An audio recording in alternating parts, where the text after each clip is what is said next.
Thank you, all of you, for welcoming me and having me be able to speak to you today. I'm just going to start a timer here because we are going to be tight for time, and I want to make sure that I don't miss anything in the presentation. So um, I think that it's not really important right now who I am and how I got here. Um, I think that we have an opportunity to explore that another time, or you can do that on your own. I have websites and so on that fills in some of the blanks. But also, because of the nature of Sophia's program, there's also a gift involved. So I can talk a little bit about that, I guess, after the presentation. That usually comes at the end of these sessions. So let's begin at the beginning, shall we? And I'm going to see if I can do a screen share here. And if anybody cannot see what's up on the screen now, just let me know. You should see a couple quotes, stanza, and at the bottom, substance. And the quote on the top reads, "In the beginning was the Word, and the Word was with God, and the Word was God. And the Spirit hovered over the surface of the waters." Now, this is translated different ways. It could be the surface of the deep, but the general idea is still there. And the second quote says, "And the light shone in the darkness, and the darkness did not comprehend it." And here we have the fundamental dichotomy, the fundamental nature of stanza and substance. Stanza is a Latin word meaning to stand, as in to take a stand, or have a stand, or make a stand. And all of these cliched expressions related to stand, being in good standing. If I take off one of those O's, what are we left with? We are left with God standing. And stanza, of course, also relates to poetry, right? This is the word as it is expressed, as it is organized in poetic expressions, expressions of allegory and metaphor and simile that ultimately convey truth, universal truth, divine truth through the word. Because the word is vibration, the word is mantra. But that word has form, it has shape, it has meaning and purpose. And all of that is encompassed in this word, stanza, the word, to be in good standing, God's standing. So when we take a stand and we have integrity, we have that honesty, we have that truth, we are in stanza, that which is above. And the light shone in the darkness, and the darkness did not comprehend it, because down here we have the substance, that which is beneath the standing, that which is beneath the stance. If you see where we're going with this,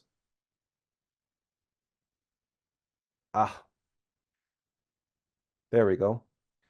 You will see that we have symbols such as the TAO, where we have the light and the dark. Then we have this separation, this duality. But clearly, there is a relationship between these two aspects, the darkness and the light.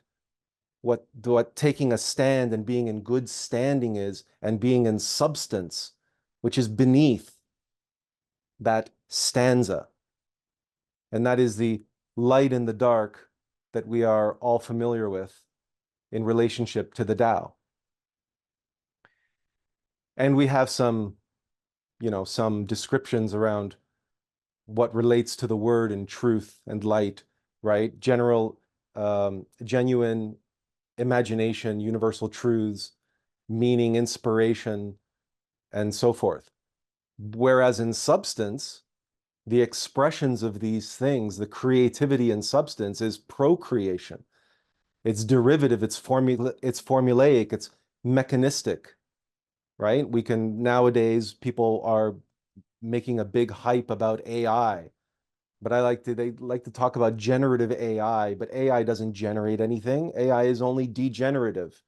And we don't want to get into that right now because that's another 3-hour session all on its own.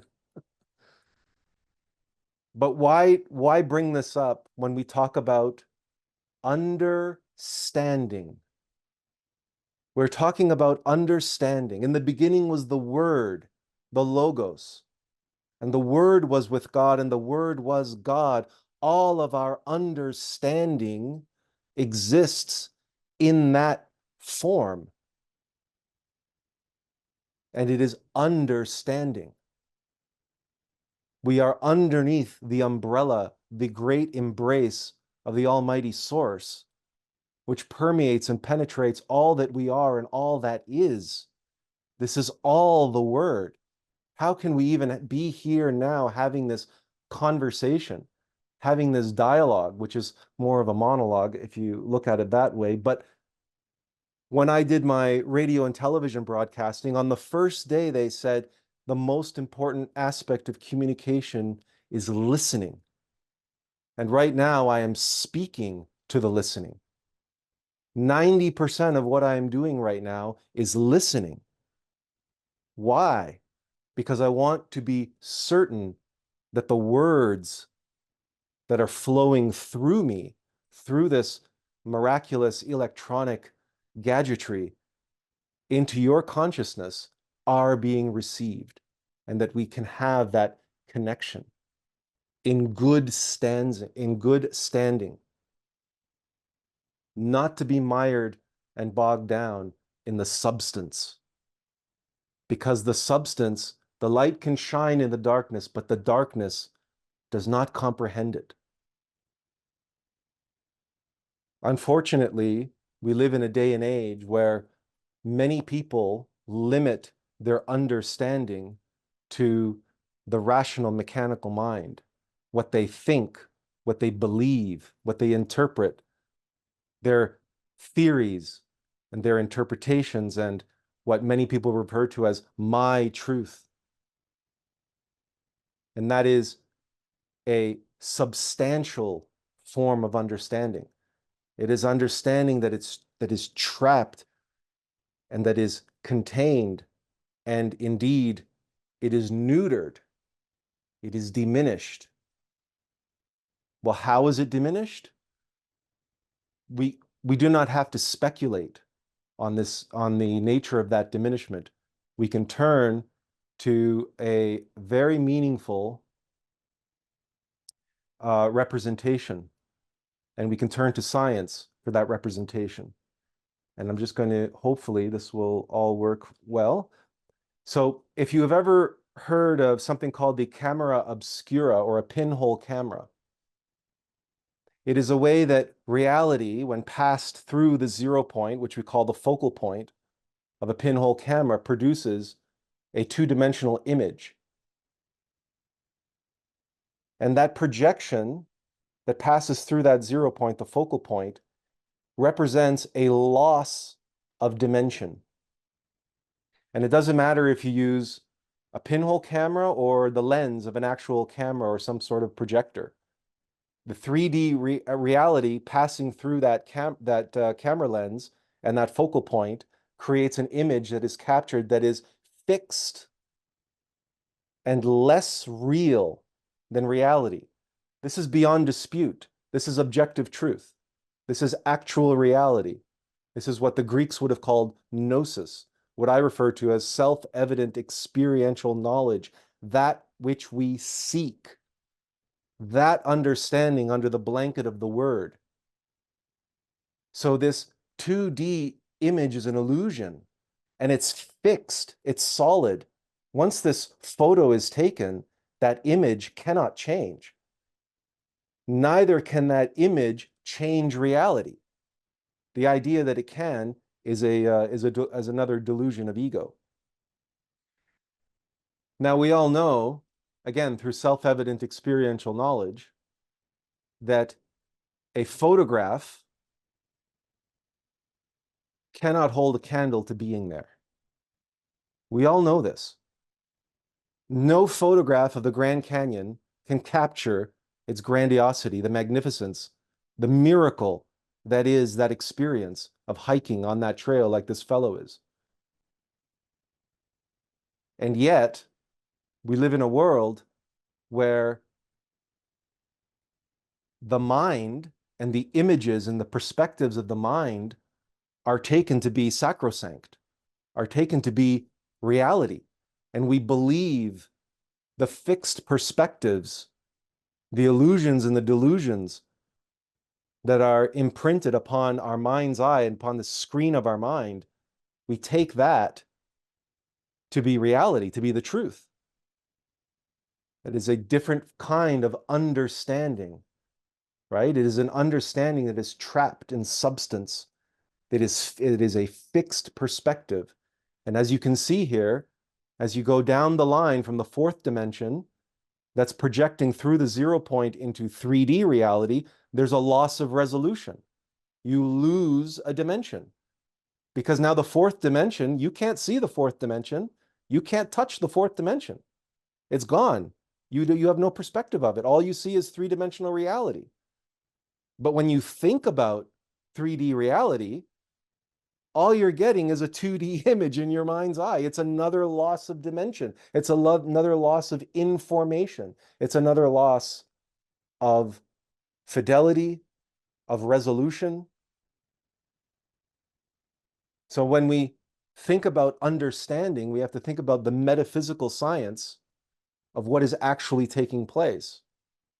And this is what, unfortunately, our science, which again relies on the fixed egoic perspectives and the limited information and subjective reasoning and conditioning, the delusions of illusions.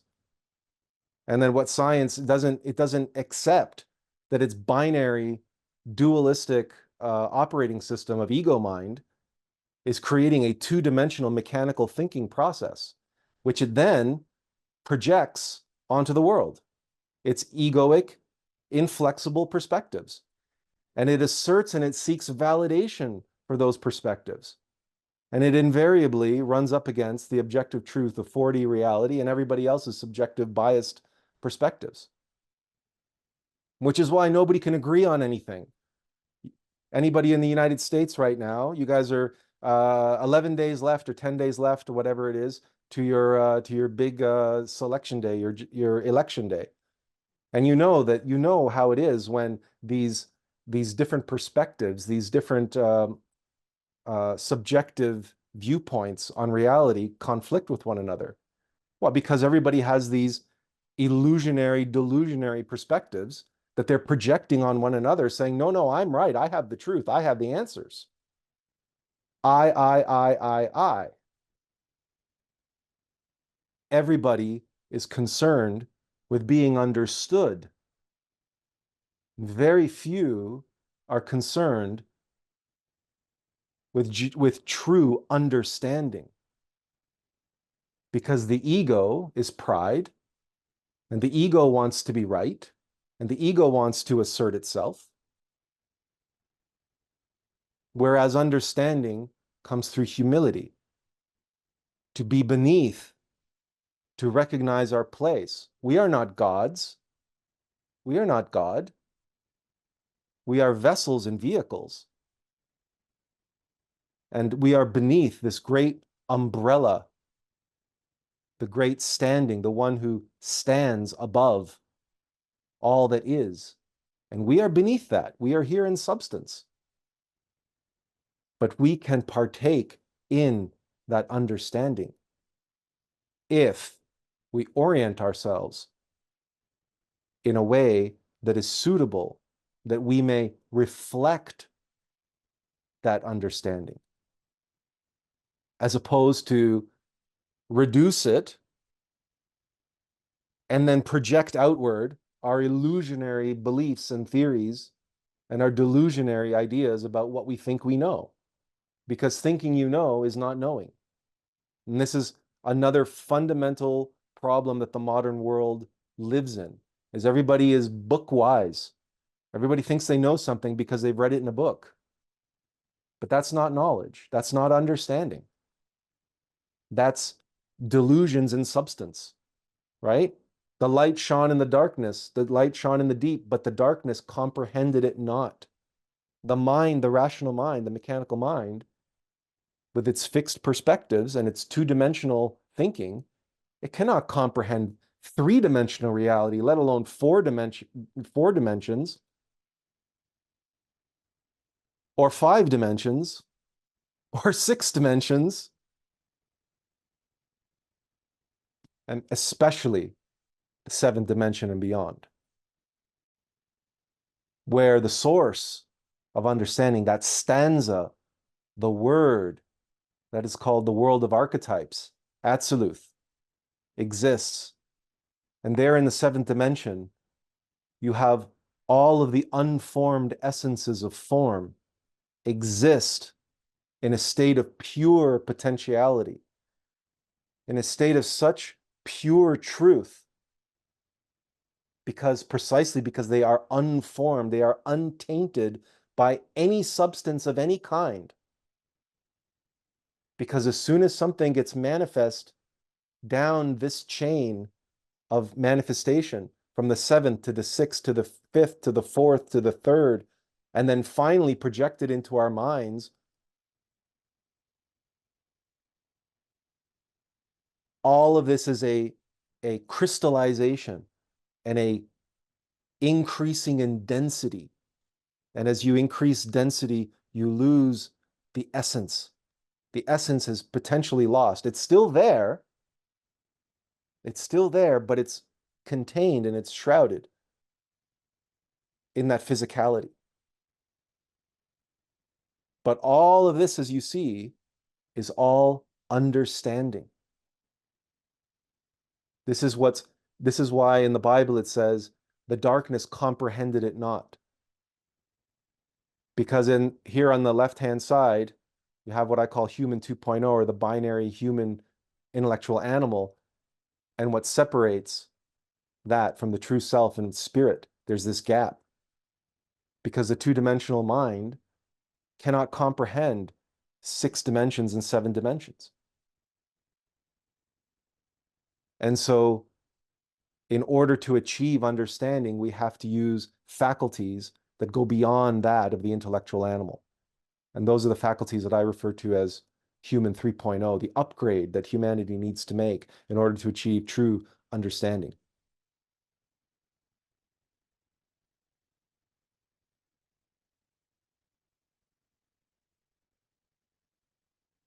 Practically speaking, what does this look like? Well, if we consider for a moment the metaphor that we are given in the Bible, the Spirit hovered over the surface of the waters, and the light shone in the darkness, but the darkness comprehended it not. We turn to our experience in meditation. And you may have heard the many metaphors and allegories used to describe meditation, the calming of the mind, the stilling of the waters. Because if the winds of the mind are blowing, the surface of the water can't reflect much because it's disturbed, the waves and the ripples along the water. So we use meditation to calm the mind and calm the surface of the mind, that screen of the mind. And when it becomes perfectly still and perfectly calm, it's like that high mountain lake with no wind. Like in the movie Forrest Gump, when he's running, doing his run, and he's describing that lake up in the mountain, and he said, it looked like there was 2 heavens, there's 2 skies, one above and one below. Because when the mind is perfectly still and perfectly calm, it can reflect the heavens. The mind has the capacity to reflect the stanza. What's more, when the water is perfectly still and perfectly calm, you can look with your consciousness into the deep. Whereas if the water is choppy and there's all kinds of turbulence, you can't penetrate into what's in the water. Everything's being stirred up and everything's turbulent. You can't get a clean line of sight because that substance is not at peace. So you can see how understanding relies on a great deal of other of the qualities that we have been studying and working on for the past 26 days. The quality of peace, the quality of love. To be able to sit with yourself and calm the mind, and also know that you have inside of you this higher self, which is in the sixth dimension. And that higher self is constantly feeding you information. That higher self stands on a different level, on a much higher foundation. And if you accept your place and remain humble as a vessel, and you quiet your mind and make it as a perfect mirror, then now you can receive. And you can reflect. And that surface of the water can become like a pane of glass. And the light can penetrate in and go down now into the substance, into the deep, into the darkness where it really needs to reach. Not just the darkness inside of ourselves, but the darkness inside of others. In St. Francis's poem, he says, it is that we not seek not so much to be understood than to understand. The ego mind always has its focus on the past or in the future. Remember, I was showing you the projections on that screen, it becomes fixed.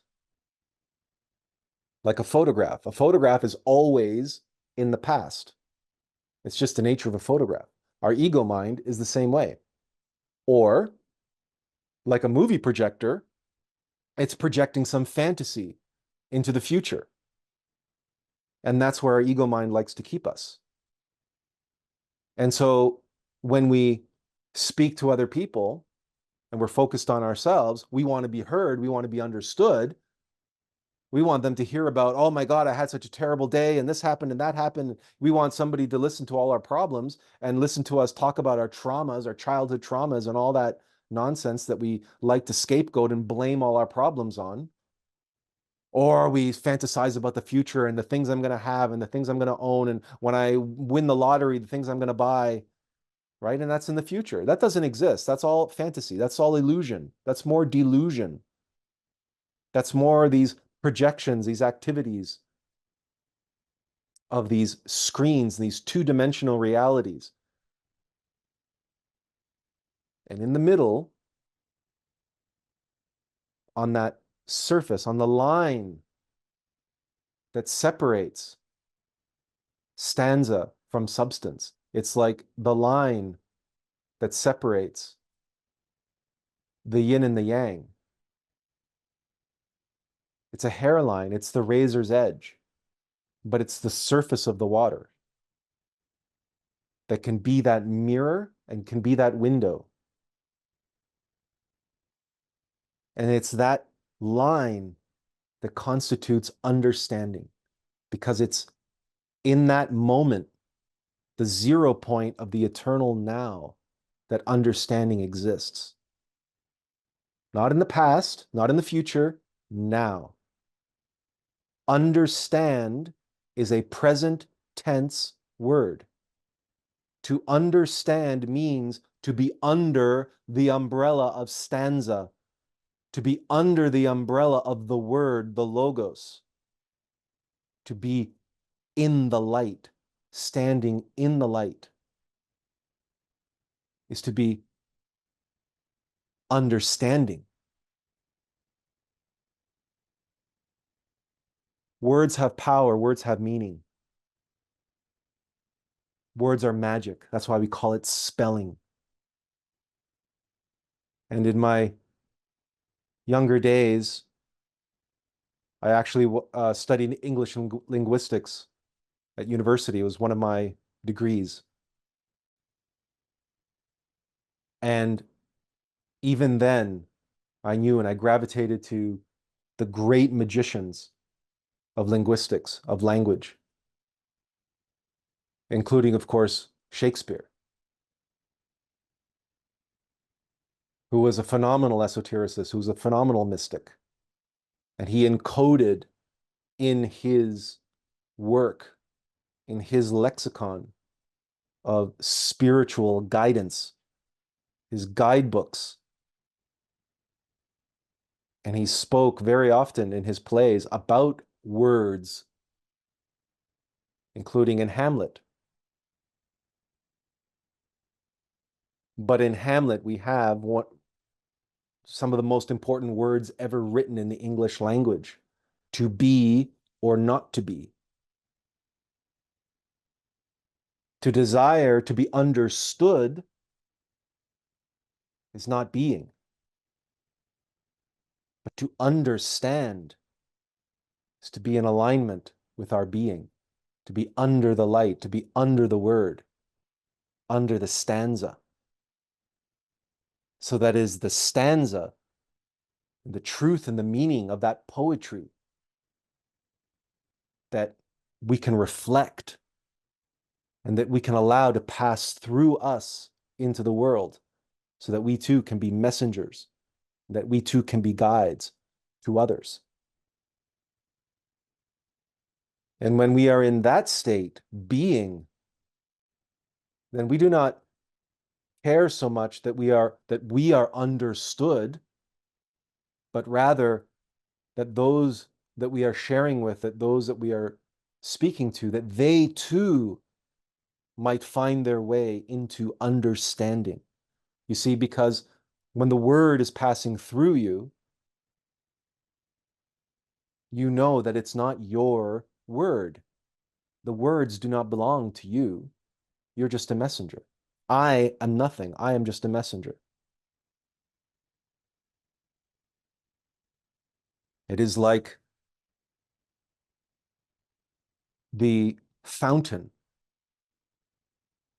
that delivers water to the village. The water doesn't belong to the fountain. The water doesn't even belong to the spring, which is its source. The water just flows, but the fountain delivers it.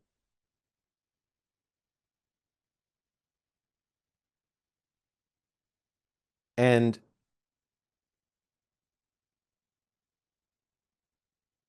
that desire to be understood is an egoic desire.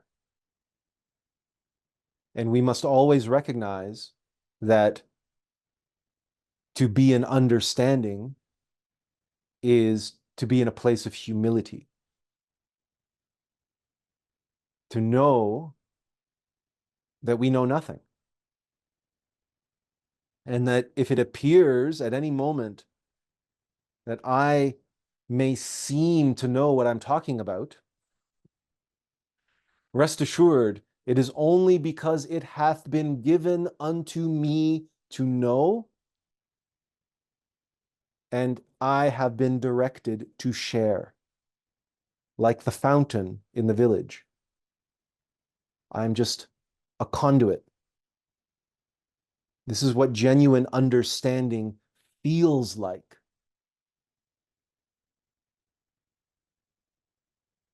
When sometimes you have to pause and wait to receive the next thing that you are supposed to say, because it's not coming from you, it's coming through you.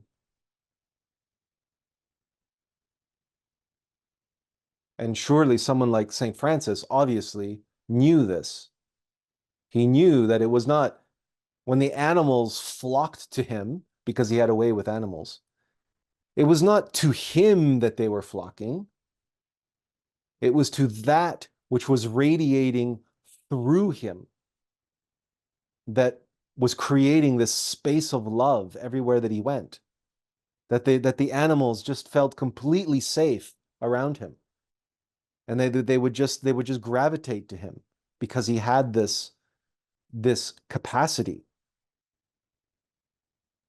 And understanding is in the same framework. It is in the same nature. It is not something that we create. It's not something that we figure out.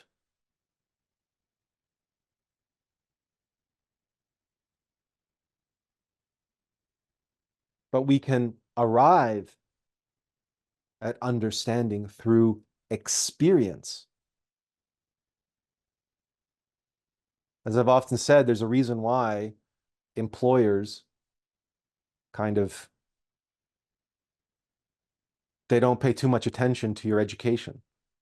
I mean, they want to make sure it's there. They want to make sure like the basics are covered, but what they're really interested in is your experience.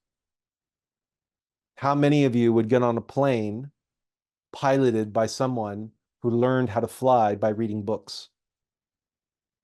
How many of you would let a surgeon perform heart surgery because he's read 1,000 manuals on how to perform heart surgery? Or would you prefer the grizzly old surgeon who's a week away from retirement, but he has performed 10,000 heart surgeries? Who are you going to trust with your life? Someone who learned everything from a book and thinks they know everything? Or someone who has spent a lifetime doing and practicing and experiencing?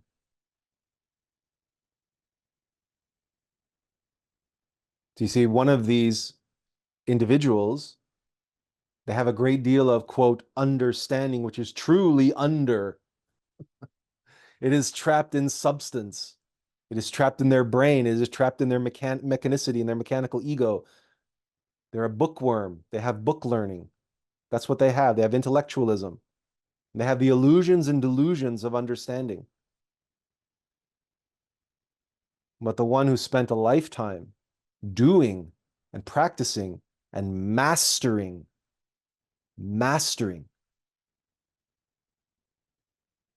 they can perform heart surgeries almost in their sleep, blindfolded, because they've seen it all and they've done it all, and they can immediately respond and react to almost any contingency because they are masters of their craft. They have achieved comprehension. They have achieved true understanding. They stand in the light. They are underneath that umbrella of self-evident experiential knowledge, what we seek in life, to truly know, what the Greeks called gnosis, a word that's so powerful and pregnant with meaning, it requires 2 words to describe its antithesis: hypnosis and ignorance. And when you think back on what I was showing you about the loss of a dimension as something gets projected onto the mind's eye, and people who go around believing and thinking that they know something, or they have what they call my truth, and they demand that you listen to their truth. No, no, no, my truth. My truth is what matters. That's hypnosis and ignorance. There is no such thing as my truth. There is the truth. The universal truth, the word, the source, God, that is in all, that is everywhere. That is truth. Your individuated experience of that truth may be very personal to you, but the underlying truth does not change based on your experience of it. If you believe that, then you are trapped in illusion and delusion. You are believing that the stained glass window changes reality, but the light shining through, the sun shining through that stained glass window doesn't change. You can change the images, you could change the colors of that stained glass all you want, all day and night, and people do. They spend their entire lifetime reorienting the stained glass windows on their church, on their temple, but they live inside with that myopic viewpoint of my truth. And this is my temple to God, and this is my temple to spirituality. And they can sit in that temple beneath the roof and within the stone walls of their construction, and they live in hypnosis and ignorance. Understanding is to abandon all that, to break that down and step out into the light. And it's a harsh light. It's a hard light. It's a light that if we calm ourselves down and allow it to penetrate into the deep, into the depths of our substance, we will see things that we don't want to see. But we need to see them. We need to have them brought to the surface if we hope to have them dissolve and have that the waters of our lower self become ever more clear, and the surface of our waters to become ever a more perfect mirror, and to have ourselves become ever a more clear pane of glass. We're talking about a process of purification here. Honesty, truth is about eliminating the obstacles and eliminating the impurities, the subjectivity, all of the eyes, the desires, the cravings, the aversions that want to wrap themselves around that light like so many moths or mosquitoes to a light source at night. Like all parasites, egos are attracted by the light because they feed off of that energy and they feed off of consciousness. Those are the human resources, the resources of a true human being, a human 3.0, that the egos exploit. But in the act of doing that, they hinder, they cover, and they subject a clear understanding to their own whims, to their own desires, to their own plots, to their own insidious, clever, and subtle ways of deceiving us. And their deceptions allow them to continue to exploit us, to feed off of our energy, and to trap our consciousness within their substance, within the mechanicity of their particular algorithm, be it greed, pride, fear, lust, whatever. So when you hear people talk about my truth, remember St. Francis's prayer and say, why are they so concerned about my truth? Shouldn't they be concerned with the truth? The truth that applies to me and them and everyone else? The truth that unites us? Not the alleged truths, the theories and the opinions and beliefs and perspectives that divide us, because that's mechanicity. That's the binary duality of divide and conquer. And just look at the election that's going on now. This is everywhere. Look at identity politics. Look at what's happening in the Middle East or in the Ukraine, for heaven's sake. If you want to be charitable, you would say, oh, well, those are just misunderstandings. Misunderstandings.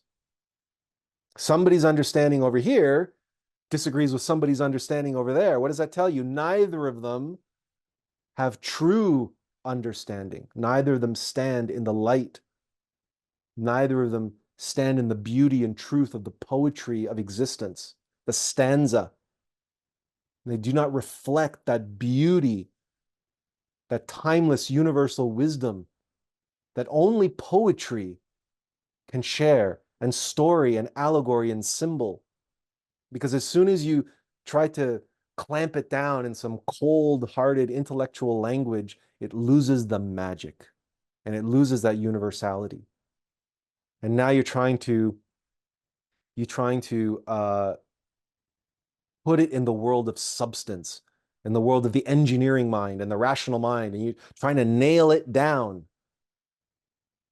But we all know that, for example, love and many of the other qualities that we've been talking about, you can't nail them down that way.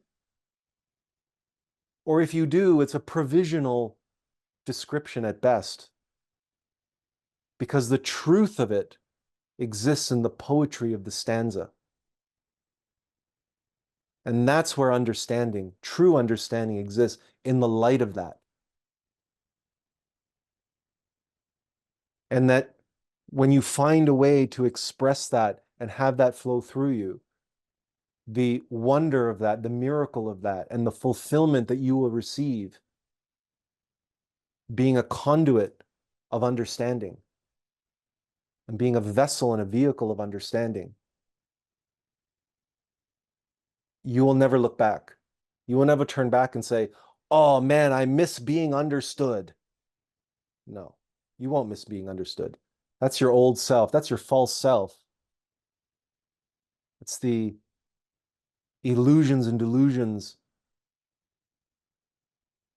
That is how the adversary, who is called shaitan in Hebrew and Arabic, that's what the adversary wants us to keep focusing on.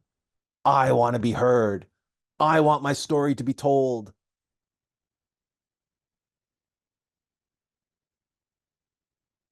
But that's not who you really are. Who you really are is a spirit that hovers over the surface of the waters. And all of us, our meaning and purpose in life is for our waters to be still and calm and clear, so that that word, that poetry, can shine in the darkness. And though the darkness might not comprehend it, it can still shine through that substance and reach others and touch them in their soul, in their heart, in their spirit, and help them also to step out of the darkness into the light, to step out of wanting to be understood in the past or in the future into the present moment, into that razor's edge of understanding. And so when you speak to someone, that is when you're listening to them and you're hearing them suffering and they're telling you their problems and the things that they're telling you about the past and they're telling you about the future, and you know they're wanting to be understood. You hear and you see something different when you stand in understanding. You see that light, that word obscured by a whole lot of stained glass. And what you see are projections. What you see are this photo album, these projections that this person is whipping out, that they're identified and attached to. And you feel into that, and you know the truth of their true suffering. And you know that the spirit that you wish to connect with, that you wish to achieve understanding, it's no longer a matter of you being understood. It's a matter of them understanding. And that's the speaking to the listening. And sometimes, unfortunately,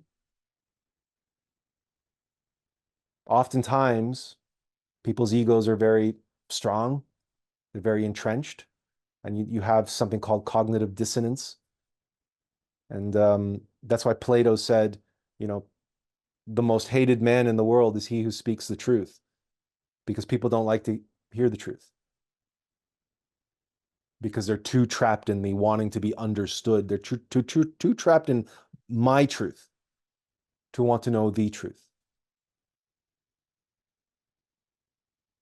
But no one said life was going to be easy, and no one said being a messenger or being a bastion, a vessel of understanding, a vessel of truth was going to be easy. And that's part of the sacrifice and part of the suffering that messengers of the light have to deal with. I mean, we just look to the lives of Jesus and others. I mean, they crucified him for it, for speaking the truth, right? For telling people like it is. But they didn't want to hear that.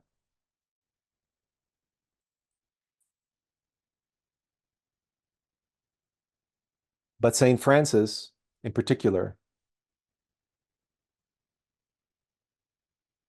we have our impression of the man, and we have his legacy, and we know that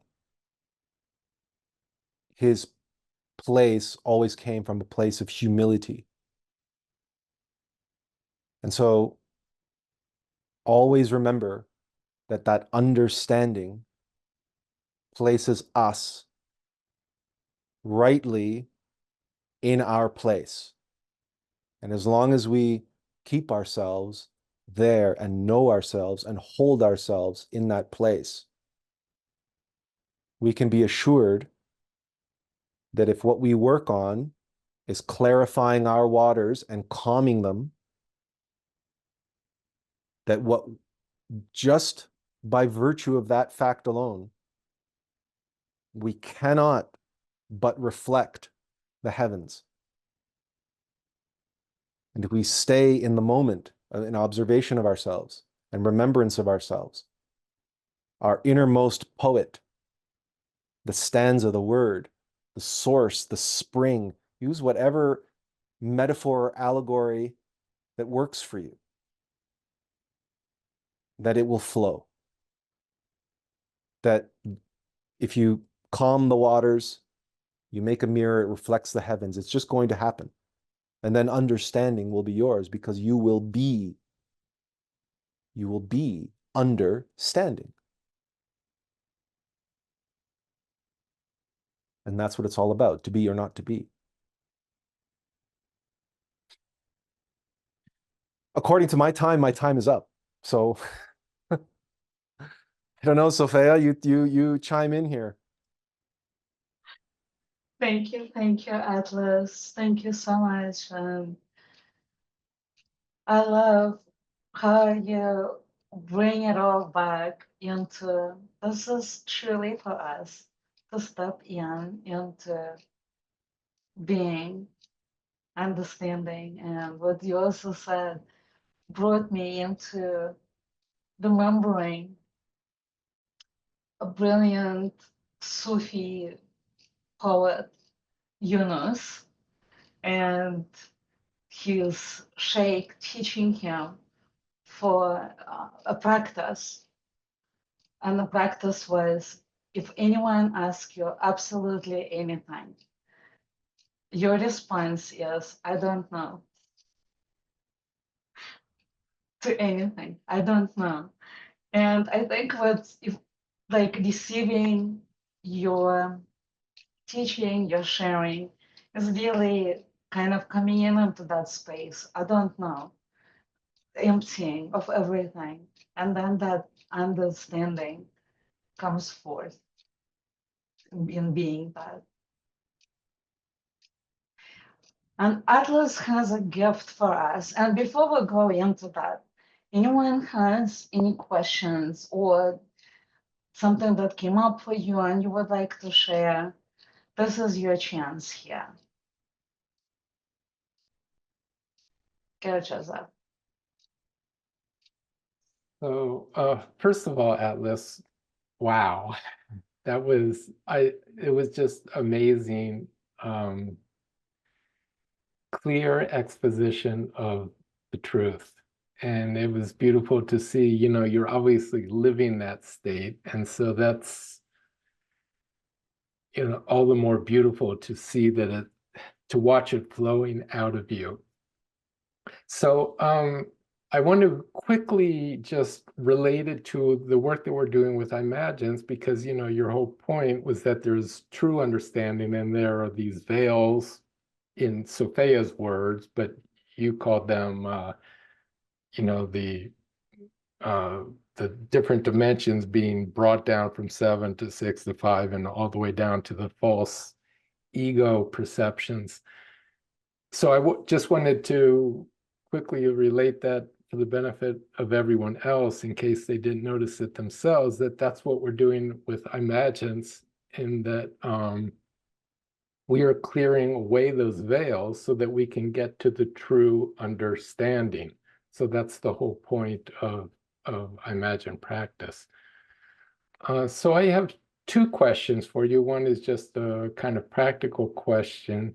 So the paradigm that you gave us of the different dimensions, I've had an understanding of how that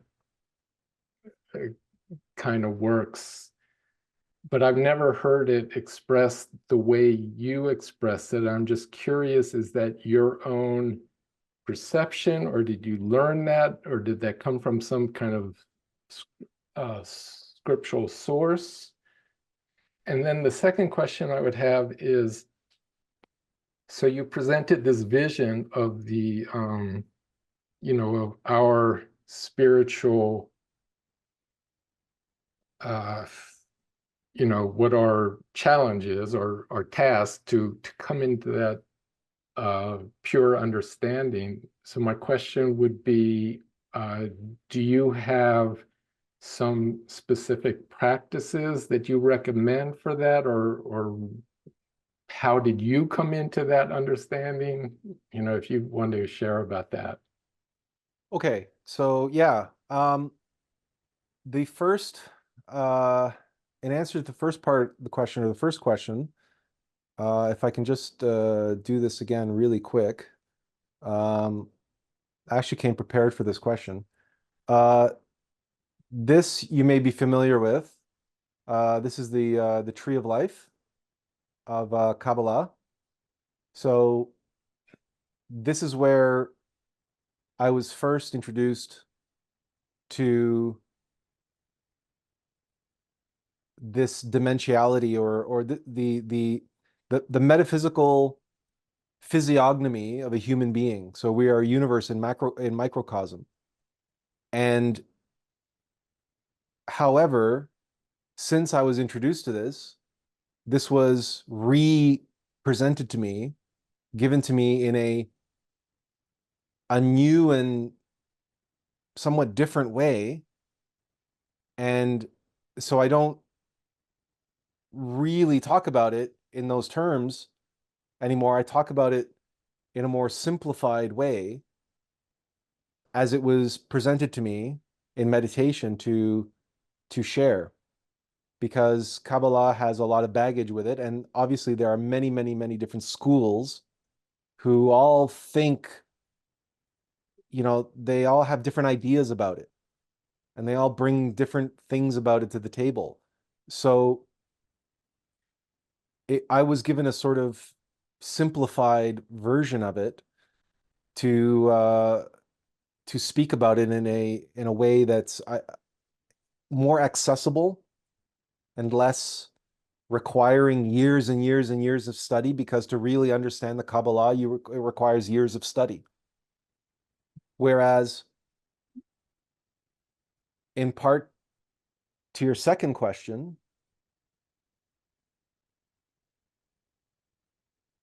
I developed my knowledge in accordance with what I call the Alm of Life, or the analogous ultimate methodology, which is, again, something that is unique to my teaching, that I learned through a lifetime of practice of slowly building upon self-evident experiential knowledge and undergoing revolutions of this process.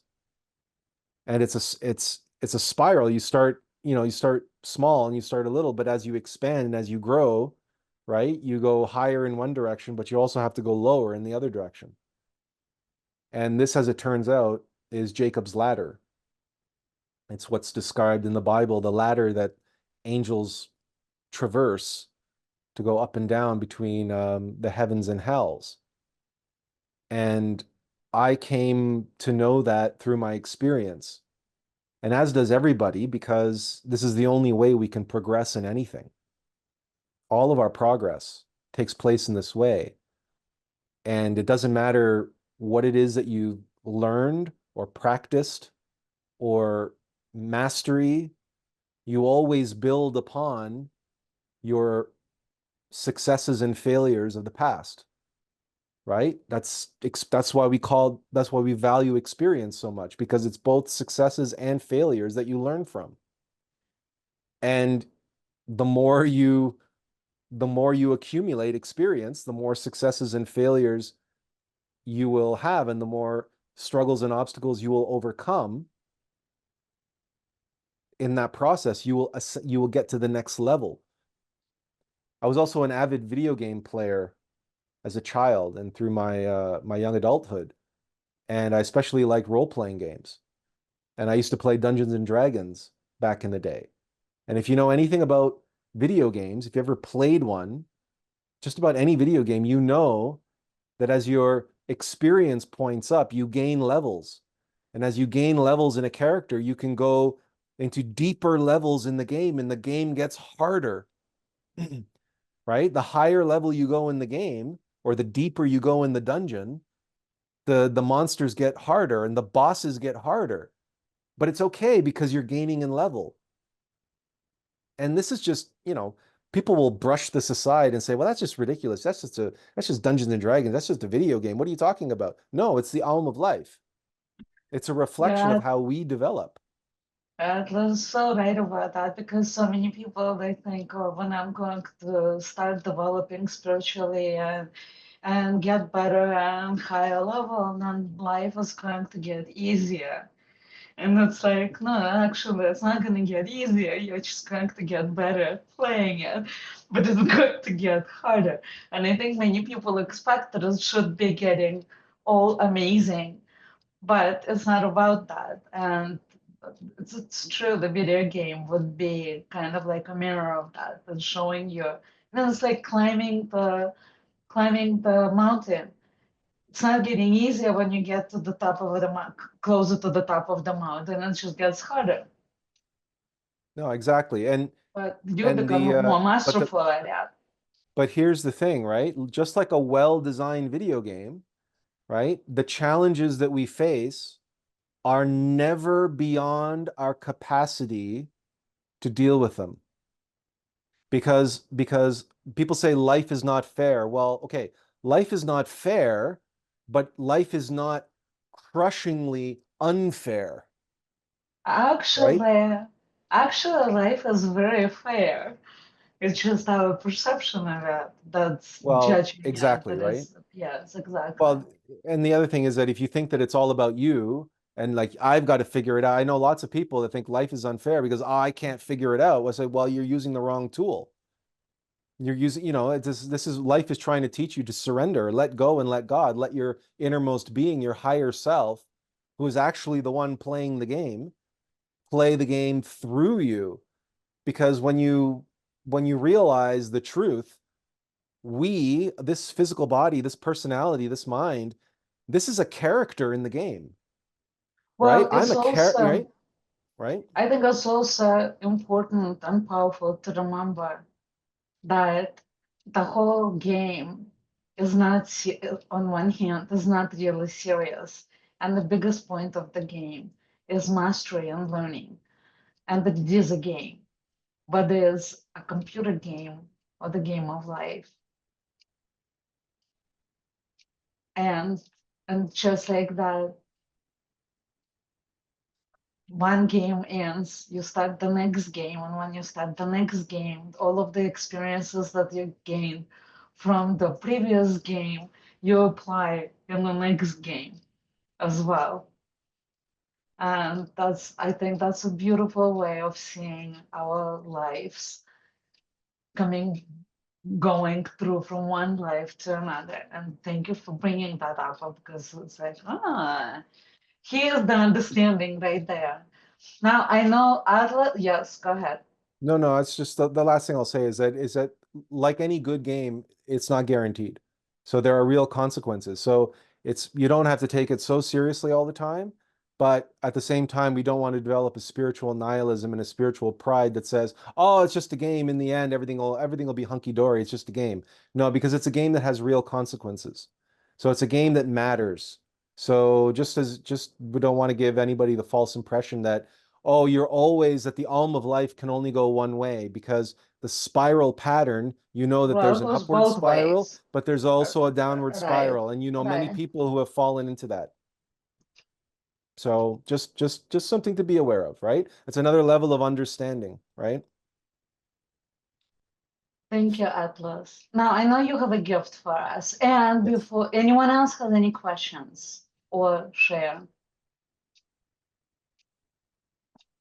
So Atlas, just Okay. just to Yeah. follow up quickly, did you come into all of this on your own, or did you have some teacher or teaching that you followed? Where does this come from?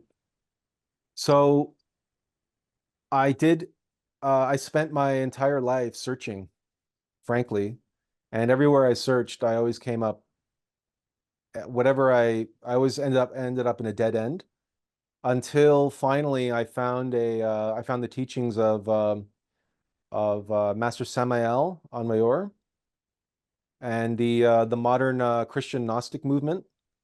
And you can find all of the resources and everything. It's at glorien.org. That's they gave me the tools that I needed to apply in order to achieve the level that that I am at, where I now no longer rely on those tools or those teachings. I now am a conduit and am am teaching, but teaching in as I'm a big believer in information is on a need to know basis, and without getting into too many details, all of this will be covered in my gift, right? Because my gift to everyone is a copy of my book. Now, obviously, I can't give everybody a physical copy of the book, but I make a digital version of the copy available as part of the gift today. And the first part of the book is my journey, my spiritual journey, and how I got to where I'm at, more or less. And then the rest of the book is the uh, the the implications of that and the value of that, of what I have learned and what I have to pass along in a way that is fairly unique to me, right? It's I am here to give the teachings in a unique way, in a new and different way than how, it was given 5,000 years ago and 10,000 years ago in the mystery schools and the mystery schools of Atlantis or in Lemuria, right? Or in Hinduism or Buddhism. Um, I really pare it down and strip it away. And in many ways, I'm doing the same work as Lao Tzu did when he wrote the Tao Te Ching, right? The Tao Te Ching is 80 pages.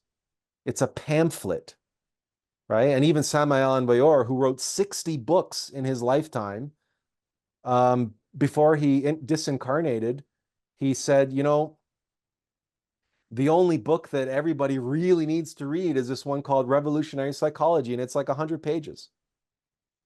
And that's really what my focus is on. I call it the Alm of Life and the Alm of Psychology. There's a 7-step process. I share it in the book. It's all laid out. Everything is laid out in the book as well, with a bunch of different diagrams and figures. And it really is a monumental undertaking, that book was. But it represents the last 15 years of my life, right? That came together to compile all the information that's in there.